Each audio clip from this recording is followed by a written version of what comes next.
Marami ang naperwisyo ng matinding pagbaha at traffic na dulot ng malakas na ulan kahapon. Maging ang ilang sikat na personalidad tulad ni Pambansang Kamao Manny Pacquiao at Chris Aquino ay napasakay ng MRT para iwas traffic. May news to go si Maris Umali. Hanggang hita ang baha sa kanto ng Kamuning Road at Jamboree Street sa Quezon City matapos ang biglaang buhos ng malakas na ulan kahapon.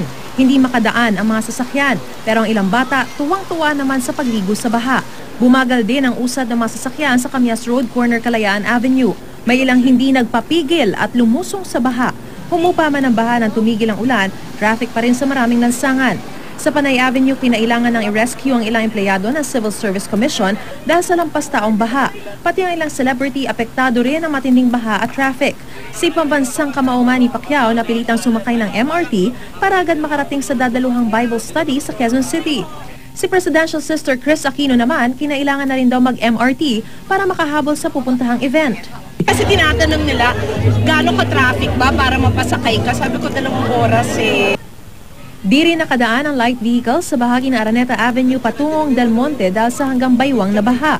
Ang ibang commuter sumabit sa fuel tanker na ito para makatawid. Masikip na daloy ng trapiko rin ang sumalubong sa mga motorista sa Espanya Boulevard at Quezon Avenue. Mabagal din ang daloy ng trapiko sa bahagi ng Taft Avenue sa Manila City Hall. Ang ilan nga, pinili na lang maglakad dahil pahirapan ang pagsakay. Wala pong masakyan. Gano'n na kayo katagal nag-aantay? Mga 1 hour na po. Ganyan din ang sitwasyon sa bahagi ng Quiapo. Stranded ang marami dahil bukod sa matinding traffic, punuan din ang mga pampublikong sasakyan. Mariz Umali, GMA News.